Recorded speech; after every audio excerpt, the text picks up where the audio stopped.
दोस्तों, Jayaprakash power ventures limited की बात करें तो स्टॉक के अंदर आज भी गिरावट देखने को मिल रही है। अब इस गिरावट के पीछे सबसे बड़ा जो रीज़न निकल के आ रहा है वो है रिटेल इन्वेस्टर की तरफ से बिकवाली। क्योंकि बड़े फंड हाउस तो फिलहाल इस स्टॉक में उतने एक्टिव नहीं है। वॉल्यूम से समझ में आ रहा है कि बड़े फंड हाउस की खरीदारी फिलहाल नहीं हो रही है, ना बिकवाली हो रही है। अब यहाँ पे देखिए, जो रिटेल इन्वेस्टर उनके मन में ये डर है कि ये तो thermal power plant based company है, आने वाले इसमें सरकार थर्मल पावर प्लांट को बंद करने जा रही है, ऐसे में इसका क्या फ्यूचर होगा। इसको लेकर आपके जो मन में सवाल है उसके जवाब यहाँ पे मिल जाएंगे।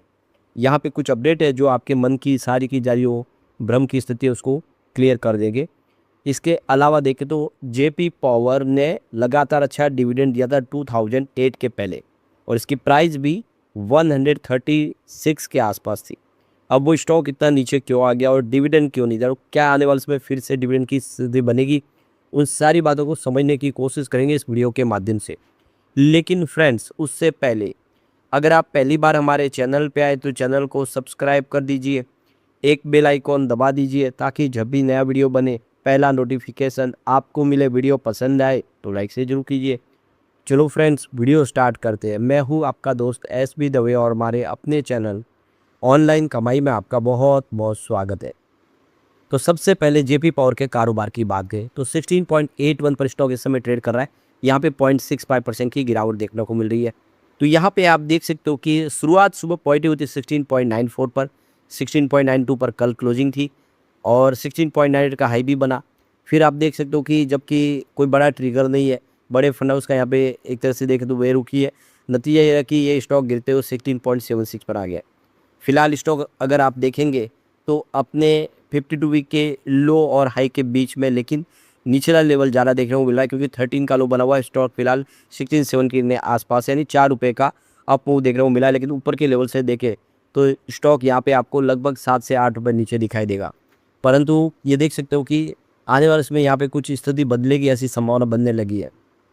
अब इसके वॉल्यूम से आपको इसके रुझान के बारे में समझ में आ जाएगा। तो वॉल्यूम अगर देखें तो 21 अगस्त को 3 करोड़ का वॉल्यूम हुआ था, 24 अगस्त को भी 3 करोड़ का ही वॉल्यूम था, लेकिन इसमें हल्की सी कमी आपको दिखाई देगी साथ यहाँ पे।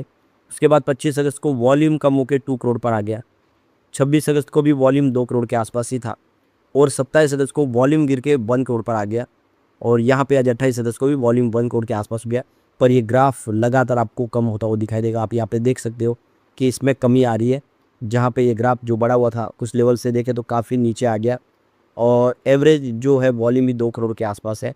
उस वॉल्यूम से भी नीचे वॉल्यूम है। इसका मतलब ये है कि इस समय जो बड़े फंड हाउस, चाहे वो DI हो, FI हो, म्यूचुअल फंड, फिलहाल वेट एंड वॉच करें, इस स्टॉक में इन्वेस्टमेंट नहीं करें।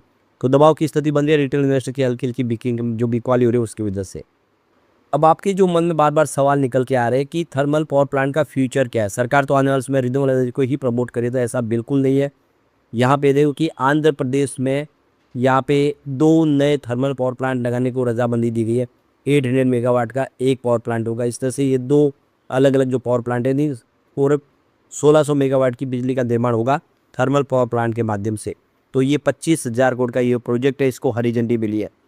तो देख सकते हो कि इलेक्ट्रिसिटी डिमांड बढ़ रही है और रिन्यूएबल एनर्जी की जो सोर्सेज है उससे उसको पूरा नहीं किया जा सकता, और इसीलिए आप देखिए कोल बेस्ड जनरेशन यूनिट लगाई जा रही है। तो इस समय 2027 आने वाला है। अगर 2027 के मुहाने पे अगर नए पावर प्लांट की इस्टेब्लिशमेंट हो रही है तो आप समझ सकते हो कि आने वाले कम से कम 15 से 20 साल तक थर्मल पावर प्लांट है वो काम करते रहेंगे 24 घंटे। तो आपके मन में जो टेंशन है वो ख़त्म हो जाना चाहिए, क्योंकि लगातार नए प्रोजेक्ट शुरू किए जा रहे हैं। ये आंध्र प्रदेश की तरफ से एक बड़ा फैसला किया गया, तो इससे आपके मन का जो टेंशन है वो कम हो गया होगा। और बात सिर्फ आंध्र प्रदेश तक सीमित नहीं है। उत्तराखंड कैबिनेट की तरफ से जो मंजूरी दी है अदानी पावर को थर्मल प्लांट लगाने की मंजूरी दे दी है।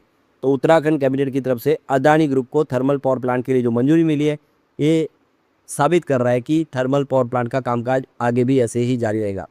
तो अदानी ग्रुप जो है अब थर्मल पावर प्लांट लगाने जा रहे हैं, और यहाँ पे 5.746 रुपये प्रति यूनिट के हिसाब से 25 साल के लिए बिजली खरीद समझौते पे साइन भी हो गई है। यानी आने वाले 25 साल तक थर्मल पावर प्लांट के माध्यम से बिजली का निर्माण होगा।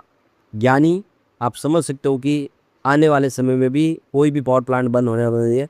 तो जितने भी कोल बेस्ड पावर प्लांट है वो आगे भी बिजली का निर्माण करेंगे, क्योंकि इलेक्ट्रिसिटी कंजम्पशन लगातार बढ़ेगा। और रिन्यूएबल एनर्जी के सोर्सेज है उसकी लिमिटेशन होती है, 24 घंटे बिजली नहीं बन सकती, हर जगह पे बन नहीं सकती। तो ऐसे में यही एक जरिया जिससे 24 घंटे बिजली का निर्माण किया जा सकता है और इसी वजह से लगातार नए प्लांट शुरू किए जा रहे हैं। तो देखो कि जो उत्तराखंड की सरकार ने 1320 मेगावाट के कोयला आधारित नए पावर प्रोजेक्ट को मंजूरी दे दी है। तो कैबिनेट ने ऊर्जा विभाग की कोयला आधारित पावर प्रोजेक्ट की योजना को अदानी ग्रुप की कंपनी के लिए अदानी पावर लिमिटेड को देने का फैसला कर लिया है।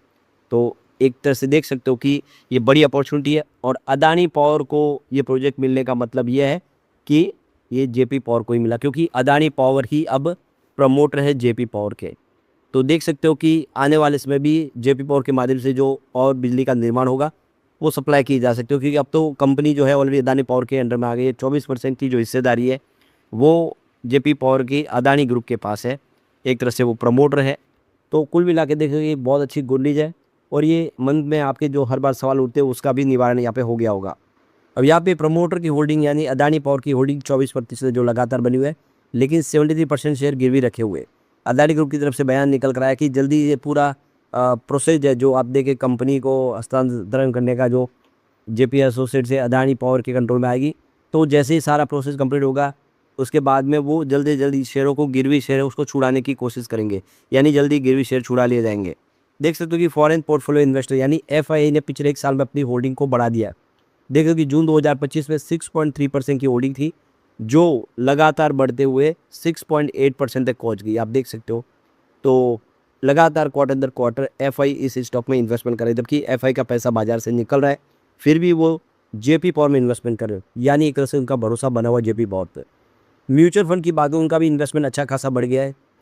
यहाँ पे देखो कि जून 2025 में 0.3% की होल्डिंग थी जो लगातार बढ़ते हुए 0.5% तक पहुँच गई है। तो क्लियर है कि यहाँ पे म्यूचुअल फंड भी इन्वेस्टमेंट बढ़ा रहे हैं, फॉरेन पोर्टफोलियो इन्वेस्टर का भी निवेश बढ़ रहा है, यानी जेपी पावर वाकई में इस लेवल पे मजबूत है। अब देखिए कंपनी 2009 तक लगातार डिविडेंड भी दिए हुए हैं। देखिए कि इन्होंने 31 अगस्त 2005 को 75 पैसे का डिविडेंड दिया था, फिर 11 सितंबर 2007 में भी 75 पैसे का डिविडेंड दिया और 31 जुलाई 2008 में भी 75 पैसे का डिविडेंड दिया और 29 अक्टूबर 2008 में 0.75 पैसे डिविडेंड दिया। तो 10 अगस्त 2009 को भी इन्होंने 0.75 पैसे डिविडेंड दिया। ये फाइनल डिविडेंड था, ये अंतिम डिविडेंड था। तो लगातार डिविडेंड दे रही थी कंपनी 2009 तक और उसके बाद में डिविडेंड इसलिए बंद हुआ क्योंकि कंपनी की स्थिति खराब हो गई, मार्केट क्रैश कर गया था। तो ये देखो कि प्राइस जो थी 1 जनवरी 2008 को 136 के आसपास थी, 136 रुपये का स्टॉक था। अब ये स्टॉक देख सकते हो कि ऑल टाइम जो पिक 8 जनवरी को आया था 138 रुपये तक पहुँच गया था। उसके बाद आप देखें इंट्राडे में ये 143 को भी इस तरह टच किया था, 140 को क्रॉस करके 143 तक पहुँच गया था। लेकिन उसी साल में 31 दिसंबर 2008 को ये 30 रुपये पर आ गया, यानी 140 के आसपास जो स्टॉक पहुंचा था वो सीधा 30 रुपये पे आ गया। यानी भारी नुकसान हुआ साल भर में, क्योंकि बाजार इस तरह से क्रैश हुआ, निवेशकों को ज़बरदस्त लॉस हुआ और एनुअल रिटर्न -77.4% था। तो निवेशकों को एक ही साल में भारी नुकसान हुआ। 2008 है जहाँ पे सबसे हाई प्राइस भी देखी और वहाँ से गिरते हुए एक ज़बरदस्त लॉस भी हुआ लोगों को। तो ये देखिए 136 का स्टॉक जो है इस समय 17 रुपीज़ के आसपास है। आप क्लियरली देख सकते हो भारी नुकसान हुआ है, लेकिन ये स्टॉक के दम है अंदर कि आने वाले समय फिर ये बेहतर कर सकता है और निवेशकों को फ़ायदा पहुंचा सकता है। और डिविडेंड का जो ट्रैक रिकॉर्ड है बना हुआ है, इसका आने वाले समय कंपनी डिविडेंड फिर बेहतर दे सकती है, ऐसी उम्मीद दिखाई दे रही है। लेकिन फ्रेंड्स, कोई भी इन्वेस्टमेंट करने से पहले अपने फाइनेंशियल एडवाइज़र से एडवाइस ले ले या अपना खुद का रिसर्च करें, क्योंकि मैंने वीडियो आपके एजुकेशनल पर्पज़ के लिए ही बनाया। वीडियो पसंद आए तो लाइक से जरूर कीजिए और चैनल को सब्सक्राइब कर दीजिए।